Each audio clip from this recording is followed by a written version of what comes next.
This week on Perspective, global mass migration, the crisis and the opportunity. Never before have so many people left the country where they were born to live in another, to seek a better life, economic opportunity, to flee war, violence, or persecution, escape famine or floods. Last year, 1 out of every 30 of us was living outside their country of birth. Some 68 million people have been forcibly displaced from their homes. That number includes those who are refugees in their own countries. Global mass migration represents both opportunity and hardship. It has also, in many countries, created deep political divisions. In Europe, in 2015, the arrival of hundreds of thousands of migrants and asylum seekers sparked an anti-immigrant populist backlash that reverberates in politics to this day. A caravan of Central American migrants hoping to find asylum in the U.S. became a sharp wedge in the recent U.S. midterm elections. President Donald Trump tweeting, "This is an invasion of our country, and our military is waiting for you." Yet in spite of the highly charged political debate about borders and migrants in Western nations, it is the world's poorest countries that offer refuge. Developing nations are home to more than 80% of the world's refugees. Next month, the UN's Global Compact on Migration is due to be finalized, an effort to foster international cooperation. On the program today, we'll assess the broader implications of so many people on the move and what it means for governments. We'll take you to the world's largest refugee camp in Bangladesh, home to nearly 1 million Rohingyas who fled persecution in Myanmar. But we begin with that caravan making its way through Mexico. Freelance journalist Maya Averbuch has been traveling with the migrants. We reached her on Thursday afternoon when the caravan, now traveling on buses, stopped for gas. First, Maya, tell me where you are with the caravan now. We're at a gas station in the state of Sonora in northern Mexico.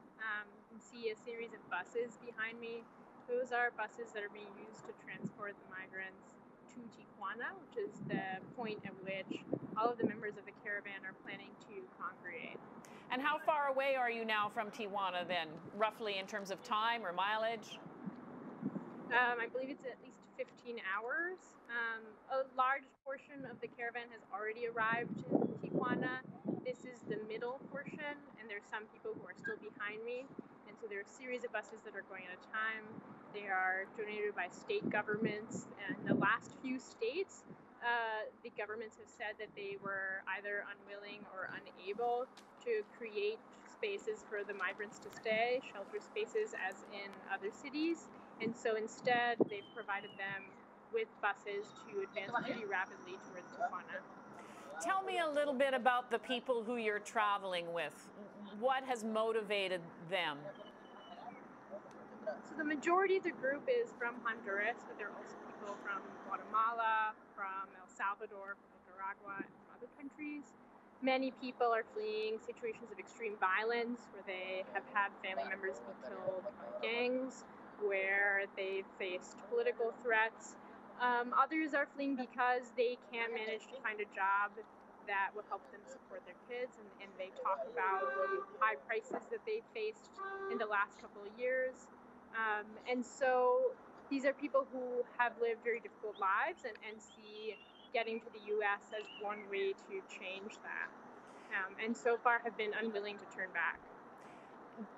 To what extent are they aware of what might greet them at the U.S. border? I talked to a young man a few days ago who said that he knew that there were police and he knew that there were soldiers and that they were armed, but he still planned to seek asylum at a legal port of entry. I think that there has also been word passed around that there are limitations on asylum, and the question has been how long those limitations will last, whether that will affect this group.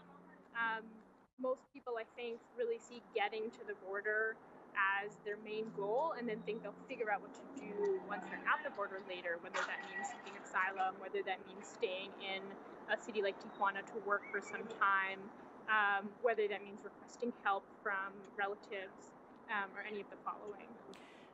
I know in some instances there's been a discussion about whether or not some would seek asylum in Mexico. How realistic is that? Several thousand people have already sought asylum in Mexico at different points along the route. and they're currently in proceedings. Some of them have been granted temporary visas to stay here while they continue in proceedings. Mexico receives far fewer asylum applications than the U.S., but in the last 5 years, we've seen a huge rise in the number of applications it does receive, in part because the U.S. has closed its doors, and in part because there are opportunities in certain parts of Mexico, and for some families, especially those who already have relatives here, it is a viable option. How would you describe the atmosphere on those buses now? People were feeling pretty desperate because they hadn't had anything to eat for the last day, but we finally got to a gas station where they were able to buy a little bit of food, whether that was noodles or a snack. I think at this point there's a sense of urgency. Everyone really wants to get to the border, and they've been traveling now for about a month to try to do that, or a month since the Mexico-Guatemala border, so really more than a month for most of these families.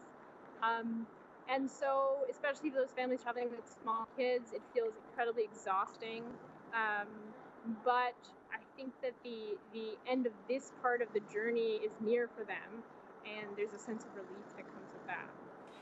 Even if they do get to the border, I mean, the prospect is that even if they get into the United States, they will spend a considerable amount of time in detention while they await to be processed, that kind of thing. Is there discussion about that? I think that some people have listened to conversations with lawyers who are in Mexico City or in other areas, and who have told them about what asylum is and what detention will look like.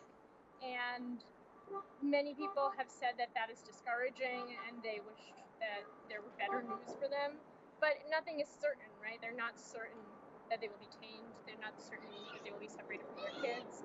And so for a lot of people, the fact that all of those factors are unclear means that they want to keep going. I think that some portion of people will continue to receive legal aid later on, and they will have to reconsider what they want to do. But for now, it remains to be seen. Maya, thank you very much for this.